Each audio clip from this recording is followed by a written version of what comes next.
Você é uma árvore ou você é um espinheiro? E antes de você responder, como é que você reage quando você escuta uma pergunta desse tipo? Talvez alguém reaja com muita murmuração. Ah, já está falando que eu sou espinheiro? Como assim? E fica nessa reclamação. Mas talvez outra pessoa vai reagir assim com preguiça. Ixi, ele nem leu o texto bíblico ainda, vai demorar hoje. Eu já estou até com sono.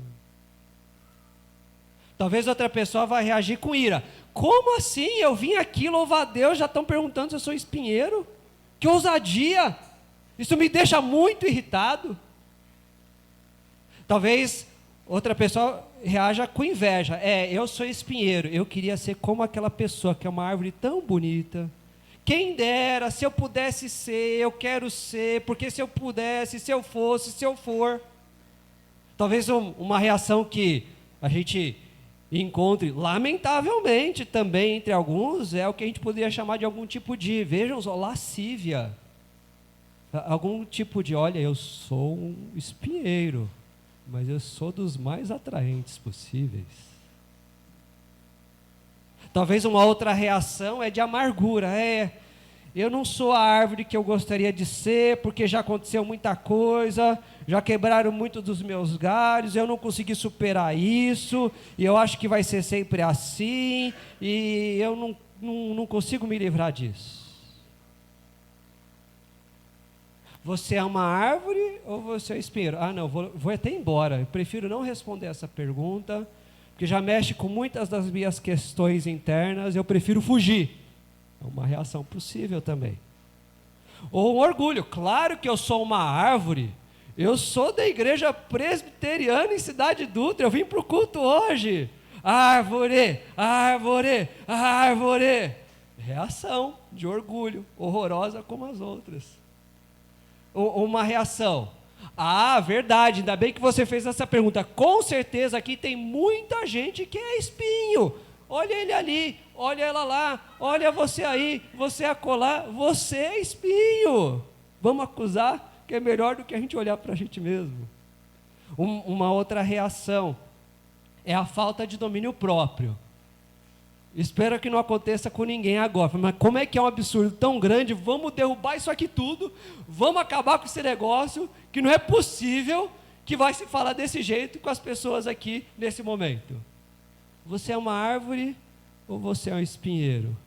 E quais são as suas reações quando você ouve algum tipo de pergunta como essa? Procure fazer um exercício como um que a gente já procurou fazer outro dia, de prender a sua atenção agora com uma situação X. Mas tem que ser alguma coisa que está acontecendo, ou que aconteceu com você. Não escolhe, não vou escolher essa que veio à sua mente. Não deixa ela escapar da sua atenção nesse momento.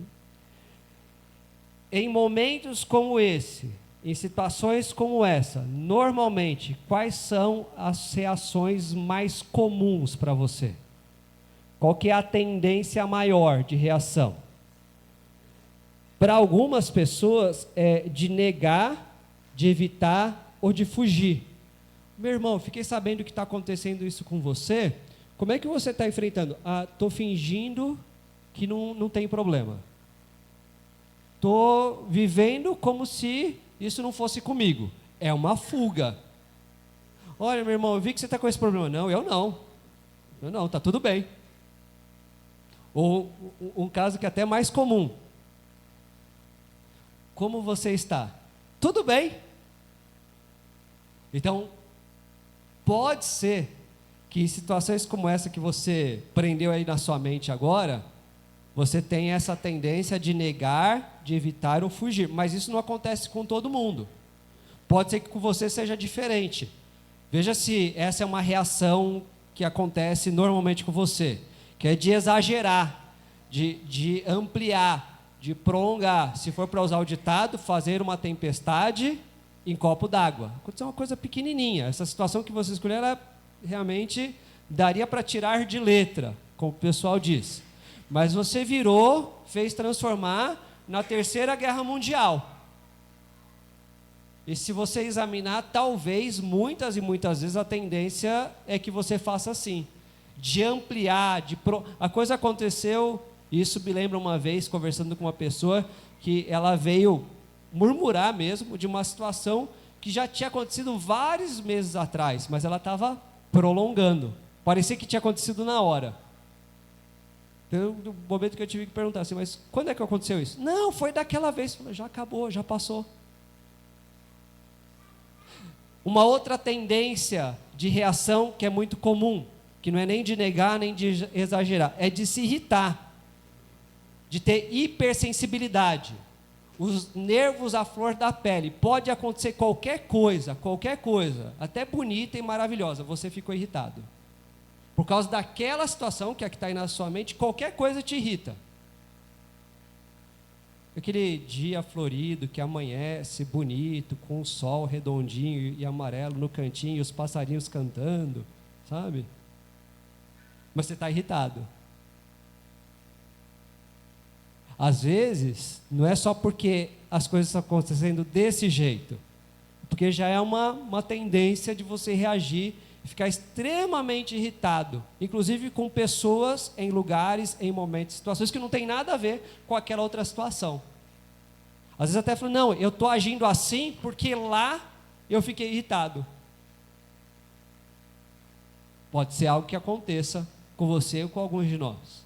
Uma outra reação que às vezes é muito comum é de tentar se vingar ou de pagar o mal com o mal. Eu fui prejudicado, agora eu vou prejudicar os outros. Me traíram, também vou trair. Olha, eu descobri que não dá para confiar em ninguém, também não vou confiar não, eu não acredito e pronto, acabou. Olha, se eu puder tirar vantagem, eu vou tirar, porque já tiraram vantagem de mim.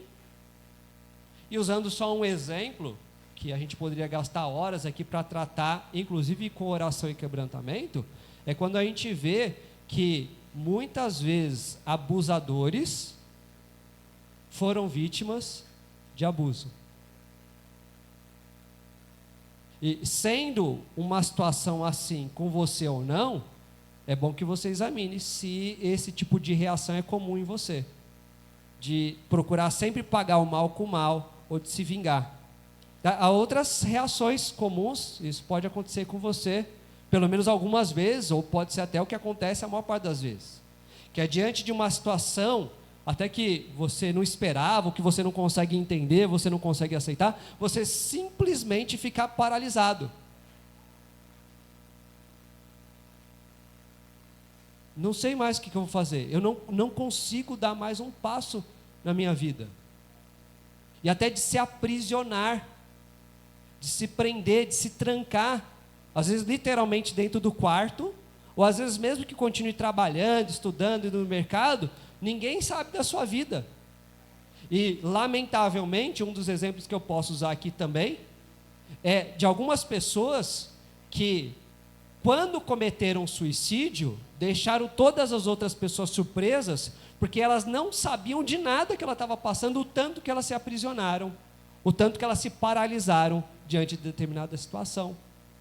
E eu estou usando como exemplo, como usei do abuso e estou usando do suicídio, não é o que precisa acontecer comigo ou com você para a gente ter esse tipo de reação.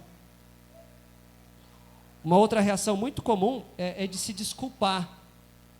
E a palavra desculpar, ela é muito interessante, né? Porque a gente usa, eu entendo que a gente possa usar em determinadas situações com muita tranquilidade. O pedir desculpa, eu estou reconhecendo o meu erro, como o pedir perdão. Mas a palavra desculpar é dizer que eu não tenho culpa. É mostrar para você que a culpa não é minha. E esse é um tipo de reação muito frequente. Não, eu estou certo, os outros é que estão errados. Não, mas não aconteceu isso. Não, mas aconteceu isso por causa daquilo. Não, mas aconteceu aquilo por causa daquilo outro. Então, eu sempre estou um pouco mais certo, pelo menos, do que os outros. Veja que essas são reações muito comuns. Às vezes você tem de algumas, eu tenho de outras, e dependendo da situação, mistura de tudo um pouco, e o resultado não é bom, e por isso a gente precisa saber se a gente é árvore ou espinheiro. E a palavra de Deus vai dizer em Tiago capítulo 4, versículos de 1 a 10 o seguinte: de onde procedem guerras e contendas que há entre vós? De onde, senão dos prazeres que militam na vossa carne? Cobiçais e nada tendes, matais e invejais e nada podeis obter. Viveis a lutar e a fazer guerras, nada tendes, porque não pedis. Pedis e não recebeis, porque pedis mal, para esbanjardes em vossos prazeres. Infiéis, não compreendeis que a amizade do mundo é inimiga de Deus? Aquele, pois, que quiser ser amigo do mundo, constitui-se inimigo de Deus. Ou supondes que em vão afirma a Escritura: é com ciúme que por nós anseia o Espírito, que Ele fez habitar em nós. Antes, Ele dá maior graça pelo que diz: Deus resiste aos soberbos, mas dá graça aos humildes. Sujeitai-vos, portanto, a Deus, mas resisti ao diabo, e ele fugirá de vós. Chegai-vos a Deus, e ele se chegará a vós outros. Purificai as mãos, pecadores, e vós que sois de ânimo dobre, limpai o coração. Afligi-vos, lamentai e chorai, converta-se o vosso riso em pranto, e a vossa alegria em tristeza. Humilhai-vos na presença do Senhor, e Ele vos exaltará. Nós temos aqui nesse trecho que nós lemos, especialmente versículos de 1 a 4, algumas reações que são reações espinhosas. Muitos dos irmãos que estão aqui nessa manhã sabem que eu estou fazendo essa referência à árvore e mais especialmente a espinhos, por causa de uma figura que a gente tem utilizado aqui já em outros domingos, de nos ajudar a compreender que não são as situações que nós vivemos que determinam as nossas reações. E nós falamos mais especialmente das situações na semana passada. Como todas as pessoas estão nas mãos de Deus, como nenhum de nós sabe o que vai acontecer, e como situações boas e situações ruins acontecem a todas as pessoas. Então, uma das coisas que nós já temos visto na palavra do Senhor é que, já que nós não podemos determinar as situações da nossa vida, a gente deve pensar, entre outras coisas, no tipo de reação que nós vamos ter diante do Senhor, diante das próprias situações, inclusive. E, infelizmente, há momentos em que essas reações, elas são ruins, elas são erradas, elas são prejudiciais e são tratadas na palavra de Deus como espinhosas ou espinheiros. Veja como aqui esses 4 primeiros versículos vão falar sobre isso.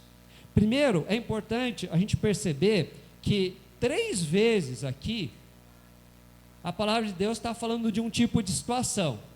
3 vezes, está repetindo isso ali no versículo 2. Veja só, começa com uma palavra que eu nem vou ler agora e fala assim: nada tendes. Depois vai falar, ele tem uma palavra, 2 palavras e nada podeis obter. Aí vem mais uma, e mais 2, e mais 3, e mais 4, ponto final e nada tendes. 3 vezes está falando aqui que a situação é: eu não tenho o que eu precisava ter, eu não tenho o que eu queria ter, eu não tenho o que eu acho que é legítimo e direito meu de ter. Essa é a situação. Eu não sei qual é o tipo de situação que você imaginou quando eu falei para você fazer isso, mas não é difícil a gente pensar nesse tipo de ocasião em que falta alguma coisa. Às vezes falta dinheiro, às vezes falta comida, às vezes falta emprego, às vezes falta companhia, às vezes falta família, às vezes falta alguma realização, mas o fato que está sendo descrito aqui é que, e veja a ênfase, não se tem aquilo que se quer ter, que se precisa ter. Isso não está no controle daquelas pessoas como de nós aqui que também estamos ouvindo a palavra do Senhor. Essa é a situação. Diante dessa situação, veja como é que Deus está falando ao coração daqueles cristãos lá de trás, quais eram as reações deles. Vocês não têm o que vocês querem ter.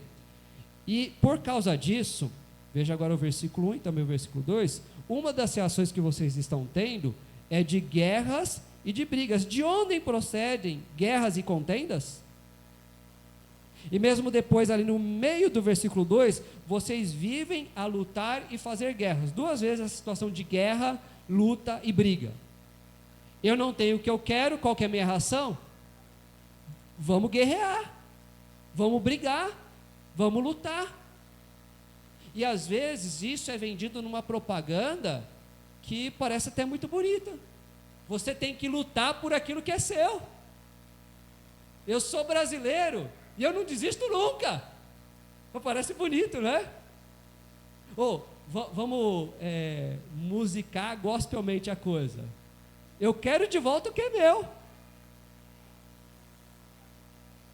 Então fica essa luta interna e às vezes externa. Porque a gente tentando ser um crente mais ou menos bom, né? Não vai roubar um banco, né? Mas se puder puxar o tapete lá no emprego do outro para a gente subir e ganhar um pouco mais, de repente tem gente que vai fazer assim. Se precisar brigar em casa com determinada situação que não está do jeito que você queria, briga. E é guerra e luta, porque enquanto eu estou fazendo isso de um lado e te prejudicando, de repente você vai fazer isso do outro lado também me prejudicando. Tem hora que eu luto sozinho e eu mesmo me derroto, e tem hora que eu vou lutar com você e nós dois perdemos. Porque eu não tenho e você não tem o que a gente acha que tem que ter, a reação é de guerras, de brigas, de lutas. Veja que, além dessa reação, o texto também vai falar que uma das reações, e ali no versículo 2, é de matar. Cobiçais e nada tendes, matais. Eu sou capaz de matar para ter aquilo que eu quero. Aí você pensa assim, o pastor deve estar falando assim, só o modo de dizer, né? Será que eu não seria capaz de matar para ter algumas coisas que eu acho que eu tenho que ter? A gente viu uma situação e alguém fez esse comentário. Ele está pensando aqui no cenário tranquilo, né? Mas e se tivesse uma situação de bandidagem com você e sua família, e tivesse um bandido ameaçando matar sua mãe, seu pai, seu irmão, seu filho? Você não ia pelo menos parar para pensar que de repente é melhor você tentar matar, mesmo que você morra tentando? E se isso não passa pela sua cabeça, porque o seu grau de passividade é muito grande, e até isso é para se agradecer e louvar a Deus, será que alguém de nós aqui pode dizer diante do Senhor, não para mim, não para ninguém aqui, mas diante do Senhor, que nunca pensou em matar nada nem ninguém? Porque Jesus inclusive nos orienta sobre isso. Se lá no coração já desejou que o outro morresse, e vê que matar é o ato e a consequência final de muito ódio, muito rancor, muita crueldade, muita maldade. A gente não pensa em matar por qualquer coisa, mas olhando a palavra de Deus, ela nos mostra que na medida em que a gente se indispõe com o outro, isso já é um caminho de morte. Na medida em que a gente não se interessa por preservar o outro, isso já é um caminho de morte. Na medida em que a gente se omite de determinadas situações, isso já é um caminho de morte. Vou ter que falar sem microfone um pouquinho. Então os irmãos prestem atenção.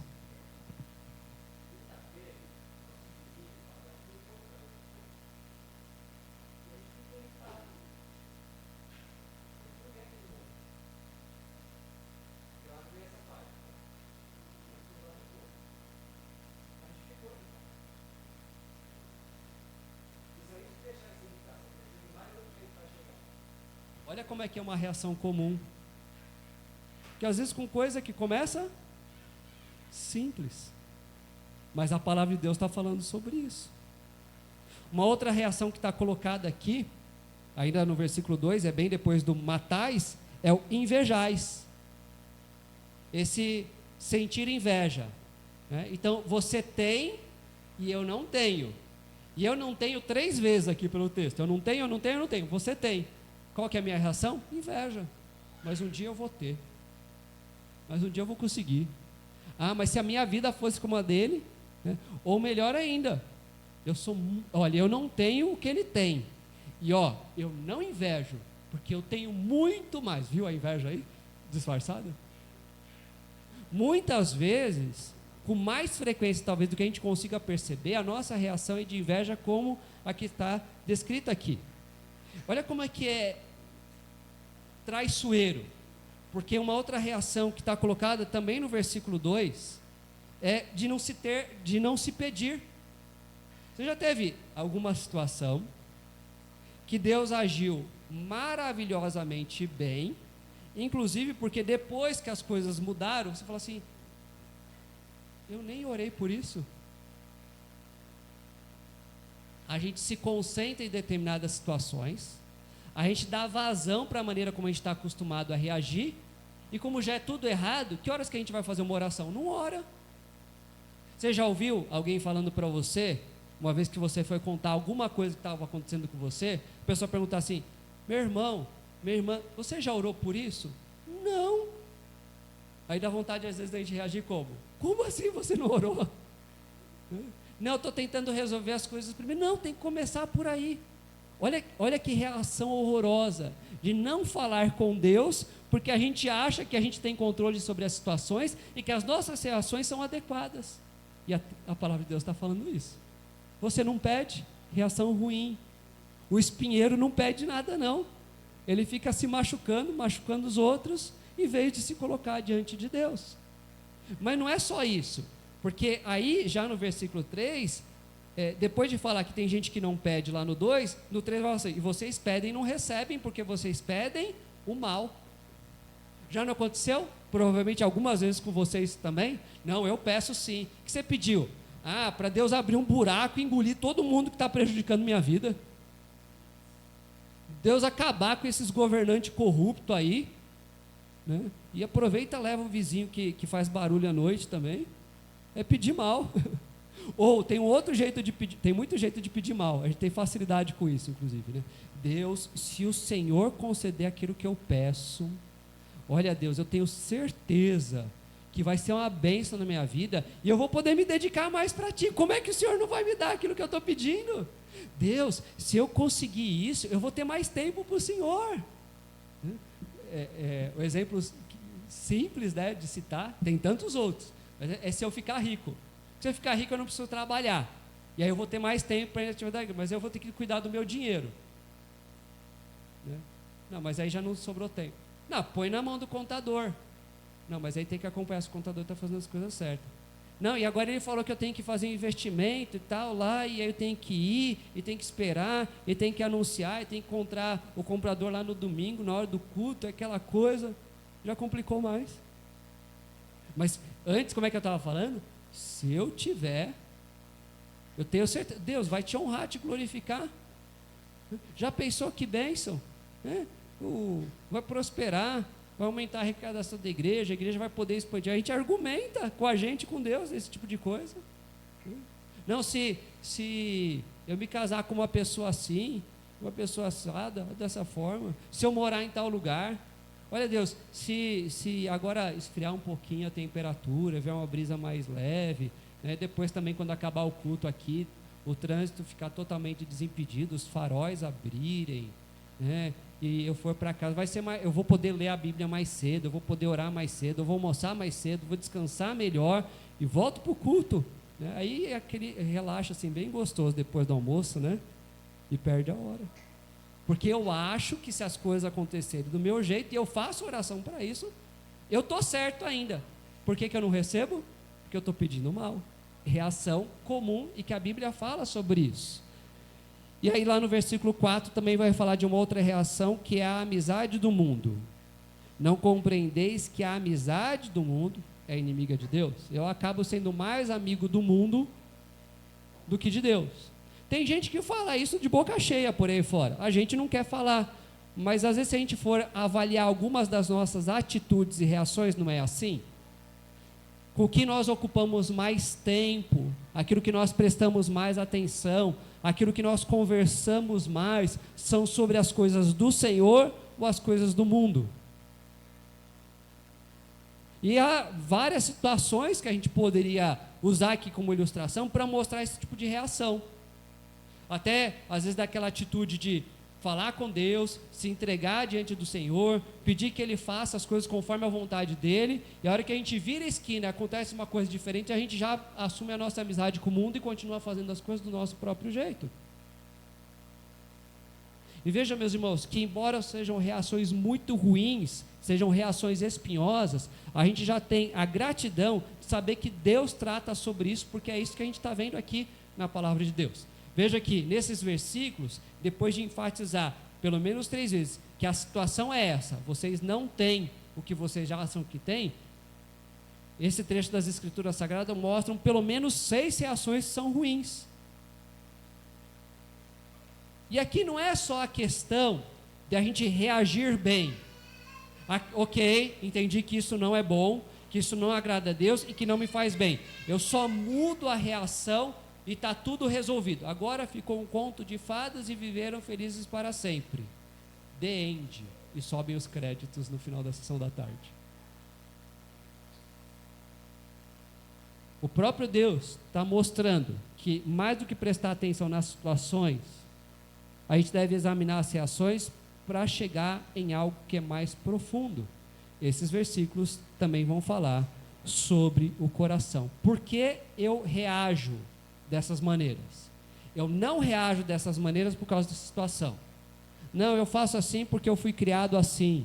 Eu faço assim porque eu vi as pessoas fazendo assim. Eu faço assim porque você fez assim. Não, eu faço as coisas do jeito que eu faço por causa do meu coração.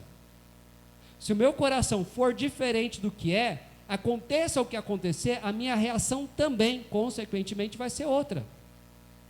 Então, ao enfatizar reações ruins aqui, a palavra de Deus está nos ajudando a reconhecer o que está em nosso coração. E é a Bíblia mesmo. Veja o versículo 1, que vai falar o seguinte, vou ler o versículo todo de novo, preste atenção mais ali no final. Olha as reações. De onde procedem guerras e contendas que há entre vós? De onde?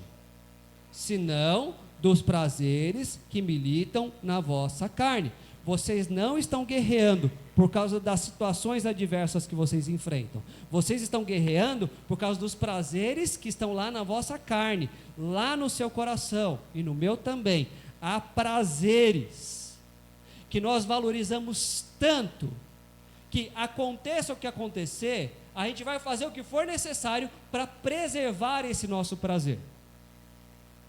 Eu vou usar aqui um exemplo, não se prenda a ele, mas só para tentar facilitar e ilustrar a situação. Não tem coisa que você sabe que não deve comer, e agora já não deu água na boca? Eu nem falei nada para não cometer esse erro. Se você valorizar mais o prazer que determinado alimento te dá, você vai cuidar melhor ou pior da sua saúde. E a gente vive, desde que o pecado entrou no mundo, essa idolatria do prazer. E isso tem sido enfatizado de forma assim, excepcional pelo mundo afora. Você tem que fazer aquilo que te faz bem.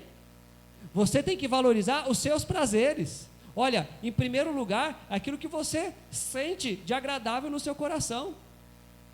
Não importa o que é, não importa com quem que é, não importa quando que é, não importa se é usando a Bíblia ou rasgando a Bíblia, se é homem com homem ou mulher com mulher, não importa, importa o seu prazer. Então, ao examinar reações ruins a qualquer tipo de situação, a Bíblia está ajudando a gente a localizar os prazeres que nós abrigamos no nosso coração e que roubaram o lugar de Deus. Além disso, versículo 2, viu que eu pulei essa primeira palavrinha do versículo 2, a cobiça poderia ser tratado como uma reação ruim, mas veja, a cobiça, se ela estiver abrigada e muito bem protegida no meu coração, vai fazer com que eu reaja a algumas situações de formas ruins.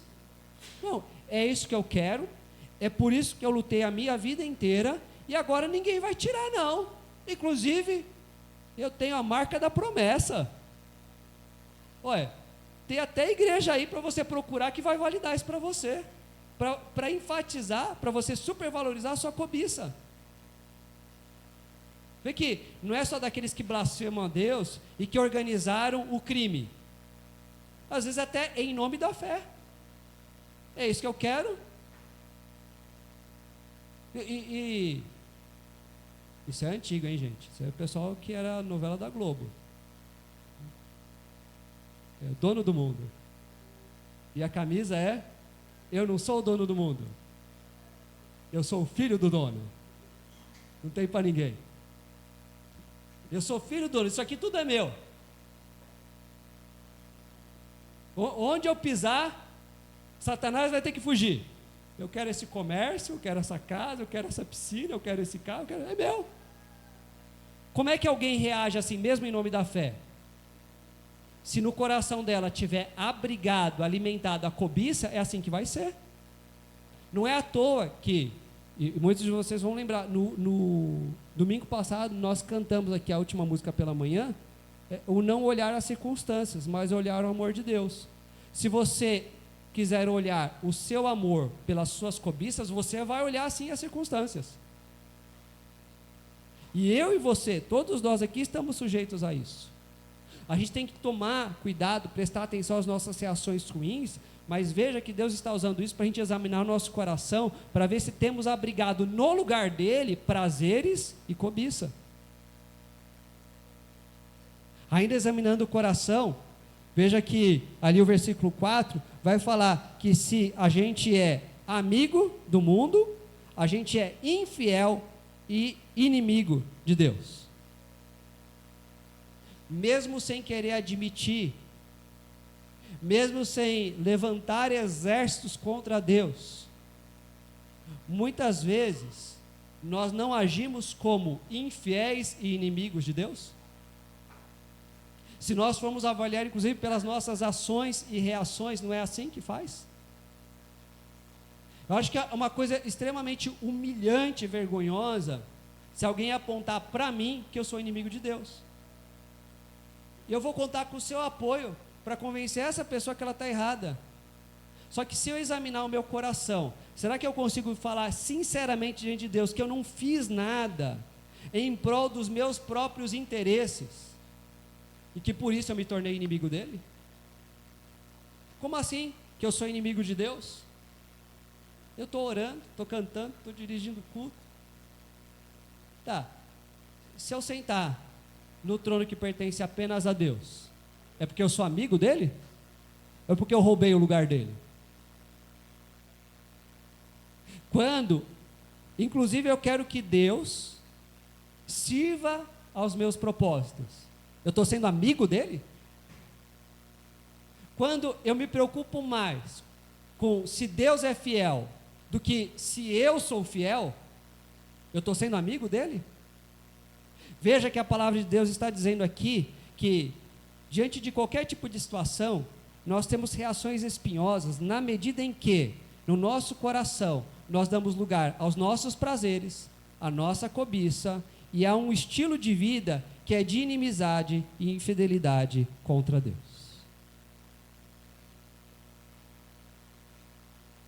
Nós temos que levar isso a sério, meus irmãos. Nós não podemos simplesmente esperar agora que o culto acabe e seguir mais ou menos do jeito que a gente está, embora mais bem informado pela própria leitura da palavra de Deus. Os versículos 5 a 10 são versículos para nós darmos atenção não só agora, mas são versículos que vão mostrar reações divinas. E eu digo assim, nesse momento agora, especialmente por causa do versículo 5. Esse não é dos versículos mais conhecidos. Esse não é dos versículos mais memorizados. Você provavelmente nunca viu um imã de geladeira com esse versículo. E se você tiver um desse, eu gostaria de ver, por favor. Veja o versículo 5. Vamos ler juntos em voz alta? Ou supondes que em vão mais alto, gente, lá no começo, versículo 5. Ou supondes que em vão afirma a Escritura, é com ciúme que por nós anseia o Espírito que Ele fez habitar em nós. às vezes a gente já está tão pronto, tão preparado para ter determinadas reações, que fala, não, calma aí, tem alguma coisa errada aqui. Como assim o Espírito tem ciúme? Como que o Espírito Santo vai ter ciúme? Se fosse eu, porque eu tenho mesmo, aí tudo bem. Olha só, permissão para fazer errado. O Espírito com ciúme, não é isso que a gente leu aqui? Veja, porque esse deveria ser um dos versículos muito bem gravados no nosso coração. Muitas vezes repetido mesmo na nossa mente. O Espírito, ele é ciumento. Eu não devo ser, você não deve ser, mas ele sim, é com ciúme que por nós anseia o Espírito, que ele fez habitar em nós. Há conflitos na nossa alma, muitas vezes, porque Deus não se contenta, não se acomoda, não desiste de lutar contra os nossos prazeres, contra a nossa cobiça, contra a nossa infidelidade, contra a nossa inimizade. Eu estou tentando fazer assim, até já pedi, é que eu pedi mal, e eu não fico em paz. Como assim, Deus? Por que eu não tenho paz? Porque o Senhor Deus, por meio do seu Santo Espírito, não desistiu, nem de mim, nem de você. Isso às vezes deixa a gente aflito, talvez até irritado, perdendo o sono, sem paz de consciência, porque ele está sendo ativamente ciumento. E veja como isso, visto da forma correta, é algo maravilhoso, porque eu consigo desistir de você com muita facilidade. Eu tentei te ajudar, tentei conversar, tentei apoiar, orar, caminhei com você 1, 2, 3 milhas, você não quer? Deus que tenha misericórdia de você, desistir.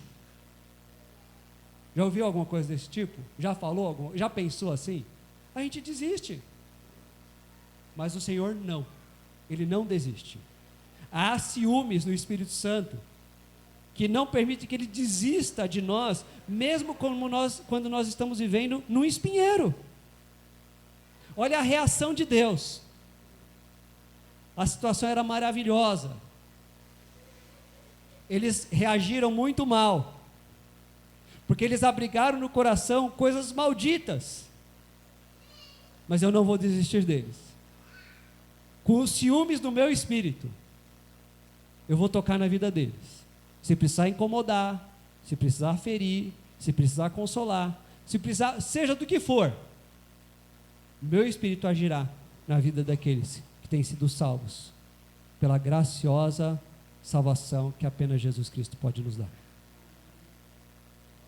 Veja que por causa desse tipo de reação, que é do Espírito Santo, o versículo 6 vai dizer que Deus resiste aos soberbos, mas dá graça aos humildes. Olha que bonito. Deus dá graça aos humildes. É por isso que eu procuro ser humilde, sabe, gente? Porque a Bíblia diz que se eu for humilde, Ele vai dar graça. E Deus tem me dado tanta graça. Se Ele está dando graça é porque eu sou muito humilde. E se eu sou muito humilde é porque eu estou me orgulhando da minha humildade. Eu não sou humilde, eu sou orgulhoso disfarçado. Aqui esse humilde é de gente quebrada, arrebentada, destroçada. Eu e você, orgulhosos e soberbos que somos, muitas vezes estamos quebrando, destruindo tudo e todos por aí afora. Então vem aquele que é mais forte que nós, ele que é a pedra que esmiuça a penha e quebra a gente. Ele nos deixa muitas vezes em situações completamente desoladas, para ver que a gente estava confiando em nós mesmos, que a gente estava alimentando os nossos prazeres, a nossa cobiça e a nossa infidelidade. Deus, por que eu? Por que comigo? Por que agora? Por que assim? Muitas vezes é Deus quebrando, destroçando a gente. Reação divina. Os ciúmes do Espírito, Deus agindo com quebrantamento, e também graça, Ele dá graça. Ele dá graça. E por causa desse tipo de reação de Deus, é que Ele, na bondade mesmo dEle, vai mostrar como é que a gente deveria reagir. A palavra de Deus recomenda essas reações dos versículos 7 a 10. Submeter-se a Deus. Resistir ao diabo. Santificar-se, ter as mãos limpas. Aqui quando fala de ânimo dobre, é aquela indecisão, vai ou não vai? É verdade ou não é? Eu me firmo ou não firmo? Eu me comprometo ou não? Eu dou mais uma chance ou não? Eu mudo ou não mudo? Abandonar a indecisão. Reconhecer a miséria. Agir, inclusive coração e confiança do Senhor, para achar a miséria na qual você vive, na qual eu vivo. Chorar em vez de rir. Às vezes nós estamos nos alegrando com coisas que nós deveríamos chorar. E é por isso que às vezes a gente não consegue se alegrar com aquelas coisas que Deus tem feito em nossa vida. O que seria capaz de arrancar lágrimas dos seus olhos? Se você descobrisse que está desempregado, se você descobrisse que está com uma doença sem cura, se você descobrisse que foi traído por seu esposo, sua esposa, por mais terríveis que sejam as situações, será que a gente reagiria com a mesma tristeza se a gente descobrisse que a gente é tão miserável, que a gente é inimigo de Deus e nem sabe disso?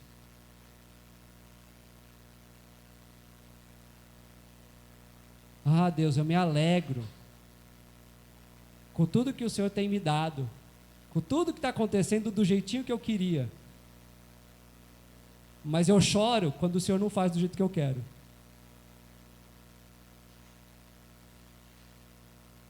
Percebe como é que a palavra de Deus não apenas nos faz examinar o nosso coração, mas mostra como Deus está agindo em nossa vida? Uma canção, isso é um quarteto bonito, que é fácil sorrir quando as coisas acontecem do jeito que eu quero. Mas e quando elas não acontecem do jeito que eu quero? O que arranca risada da minha boca? O que arranca lágrimas dos meus olhos? E a palavra de Deus aqui está dizendo: afligi-vos, lamentai, chorai, converta-se o vosso riso em pranto e a vossa alegria em tristeza. E então, por último, humilhai-vos na presença do Senhor, e Ele vos exaltará. Deus permitindo, nós falaremos em outros momentos sobre as reações que são adequadas, mais sobre isso. Já temos indicações aqui nesse mesmo texto da palavra do Senhor. Mas veja que isso só faz sentido na medida em que a gente também se dispõe a examinar esse espinheiro que é a nossa vida.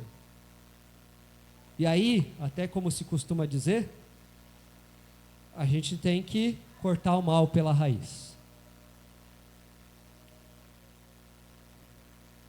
E aí eu gostaria que nós nos preparássemos para orar nesse momento, considerando tudo que a palavra de Deus nos mostra aqui, e fazendo então algumas reflexões nesse momento, para a gente cortar o mal pela raiz mesmo. Você tem permissão de errar? Porque eu tenho. Eu me dei essa permissão. Sabe quem faz fraude aí de carteira de habilitação? RG falso, essa coisa toda? Eu tenho para mim uma permissão de errar. Eu me dei essa permissão. E é uma das coisas mais malditas da minha vida. Não é assim que muitas vezes a gente age? Não, tudo bem se eu fizer assim. Não, não tem nada. Não, depois eu dou um jeito. Não, deixa assim do jeito que está. Você tem permissão de errar? Se a gente for ver à luz da palavra do Senhor, a resposta não é diferente? Eu pergunto isso para que a gente perceba o quão urgente é as mudanças que precisam acontecer em nossa vida. Se eu fico dando esse espaço para continuar errado com algumas das reações, intenções também no meu coração, quando é que eu vou mudar? A mudança ela é urgente. Eu não posso me acomodar. Eu não posso deixar do jeito que está, sem que as mudanças que precisam acontecer, aconteçam. Quantas vezes eu e você já lidamos com verdades expostas da palavra de Deus, falar, eu tenho que fazer diferente, isso tem que mudar, isso não pode continuar assim, depois a gente passa um tempo e continua tudo igual. Vejam, meus irmãos, como muito do que a gente está ouvindo aqui na palavra do Senhor não é novidade, a gente sabe dessas coisas, mas o que a gente fez da outra vez que a gente escutou que isso era errado? Depois eu mudo, deixa para lá, é urgente. A gente estava na reunião do presbitério ontem, foi na hora do almoço, e tinha um seminarista, ele falou assim, depois que a gente almoçar, posso conversar um pouco com você? Eu falei, pode. Eu não vi mais ele. Aí quando foi à noite, eu mandei mensagem para ele, né? Ele falou, a minha esposa ligou, o meu filho de 5 meses tinha caído da cama, e eu fui correndo para casa, graças a Deus foi apenas um susto. Já pensou se ele esperasse a reunião acabar, para saber se era só um susto? Se acontecesse determinadas situações aqui e agora, a nossa reação não seria urgente? Que seja urgente assim contra o pecado, que seja urgente pelas mudanças que precisam acontecer. Não deixa para mudar amanhã, muda agora no nome de Jesus. Nós não temos permissão para errar, só se for uma fraude. Além disso, faça a Bíblia olhar para você. A gente às vezes fica assim, você tem que ler a Bíblia, olha lá na Bíblia, vê a Bíblia, aí sou eu, né? Eu aqui e a Bíblia lá. Não, abre a Bíblia, e aí abre a sua vida e deixa ela entrar, deixa ela fazer o trabalho dela passar e passear pelo seu coração, pelas suas lembranças, os seus sentimentos, as suas expectativas, as mais podres e as mais louváveis possíveis e sequer inimagináveis. Faça ela olhar para você. Encare esse exame da Bíblia no seu coração, para você descobrir quais são os espinhos que ela está mostrando. Ela vai mostrar para você o que você sente, o que você ama, em que você confia. E aí eu e você vamos descobrir que nós sentimos, amamos e confiamos em coisas que não são o próprio Deus. Veja que aqui não é só o exercício da gente estudar dia a dia a Bíblia, de ler do começo ao fim, de entender melhor o que está aqui, gravar no coração as palavras do Senhor para não pecarmos contra Ele. Não é uma leitura rápida, não é uma coisa de 1 minuto ou 2 que a gente deixa até para a gente orar em silêncio, embora tenha a sua importância. Meus irmãos, com muito respeito, mas me permitam essa ilustração. Com cuidado, inclusive, com sigilo, com segurança, num lugar na sua casa que dá para fazer isso, talvez o quarto, talvez o banheiro, fica pelado. Você consegue encarar tranquilamente quem que é você na sua aparência física? Ou há constrangimentos até só de pensar nisso? Se as pessoas vissem o que você está vendo e reagissem como você está reagindo, não seria uma coisa muito vergonhosa? E se fosse lá para dentro, não eu e nem você mesmo, mas a palavra de Deus, o que ela ia achar lá dentro? não é muito mais constrangedor? Não é muito mais vergonhoso a palavra do Senhor, que é aquele que a tudo vê, como a própria Bíblia diz? Essa mudança é urgente, não deixe para amanhã esse exame que a própria Bíblia pode revelar a você, de coisas que precisam ser mudadas no seu coração. A gente não quer gente aqui que se comporte melhor, sem que cuide do coração. Eu e você precisamos cuidar do coração, e aí o nosso comportamento também vai ser diferente, inclusive para poder ajudar mais e melhor uns aos outros. Nós não temos permissão de errar. Nós precisamos fazer que a Bíblia olhe para o nosso coração. Nós precisamos crescer em Cristo. E para crescer em Cristo, firme-se na verdade do Senhor, de que é Ele quem te salva. Se você está aqui nessa manhã e não foi libertado do pecado e da morte, clame ao Senhor por uma nova vida em Jesus. Essa é a maior das suas necessidades. Você não precisa ter boa saúde, boa moradia, bons recursos financeiros em primeiro lugar, de forma alguma. Você precisa de Jesus no seu coração, é Ele quem te salva. E se você já tem a Jesus Cristo no seu coração, firme-se na verdade de que é Ele quem muda a você. Eu já tentei mudar, e eu consegui piorar as coisas. Mas se é Jesus quem está me mudando, Ele me transforma verdadeiramente. Há esse desejo, esse empenho, essa entrega, essa confiança, mas quem muda é Jesus. Cresça em Cristo, é Ele quem te transforma, é Ele quem salva, é Ele quem transforma. Ele usa a igreja para as mudanças que são necessárias. E eu digo isso, é uma anotação minha aqui até para não esquecer mesmo, porque essa é a ação de Deus na vida de cada um dos seus filhos. Ele pode operar no seu coração diretamente e usando a graça e a palavra do Senhor, mas Ele tem preservado a igreja de Jesus Cristo para muitas vezes caminharmos juntos, para que você possa me ajudar nas mudanças que são necessárias no meu coração, para que eu possa te ajudar nas mudanças que são necessárias no seu coração.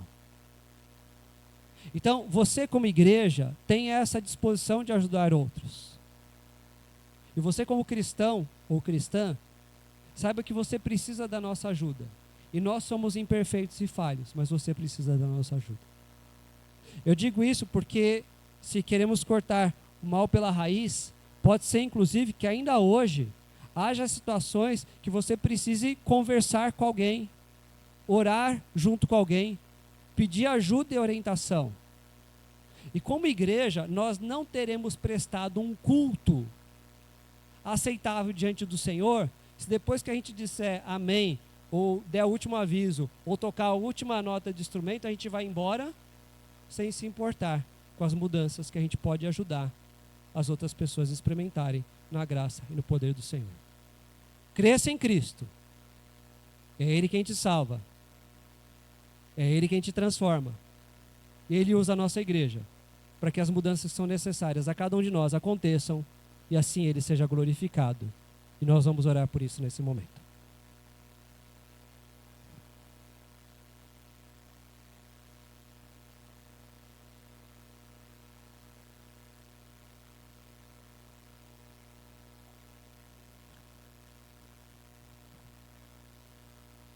Ó Deus de amor, nós nos acostumamos com algumas das nossas reações. A gente consegue até justificar, explicar por que a gente faz determinadas coisas quando determinadas situações acontecem. E diante do Senhor da Tua Santa Palavra, a gente tem aprendido que isso não é suficiente, isso não é satisfatório, isso não louva ao Senhor. Nós reconhecemos, ó Deus, que a gente tem essa tendência já de reagir de determinadas maneiras. E às vezes a gente acha que é assim mesmo, que é normal, que é a nossa personalidade. Quando na verdade, ó Deus, o Teu Espírito, que age com ciúmes em nosso coração, está mostrando aquilo que nós alimentamos como um Deus falso, como algo que usurpou o lugar no trono que é apenas do Senhor. E isso é extremamente doloroso, cheio de angústias muitas vezes na nossa vida, Deus. Mas nós agradecemos, porque o Senhor não permite que nós continuemos da mesma maneira. Nós louvamos ao Senhor por essa ação do Teu Espírito, por essa graça do Senhor em quebrar o nosso orgulho e soberba, de nos direcionar para uma atitude de submetermos a nossa vida ao Senhor, de resistirmos ao diabo, de nos lamentarmos e chorarmos, de nos humilharmos, ó Deus, de reconhecer que isso é urgente, que precisamos desse exame que a Bíblia faz ao nosso coração, de crescermos em Cristo. E é por isso que nesse momento nós começamos essa oração e clamamos por graça e salvação, por perdão e reconciliação, por crescimento e amadurecimento que visam a glória do Senhor, no nome de Jesus. Amém.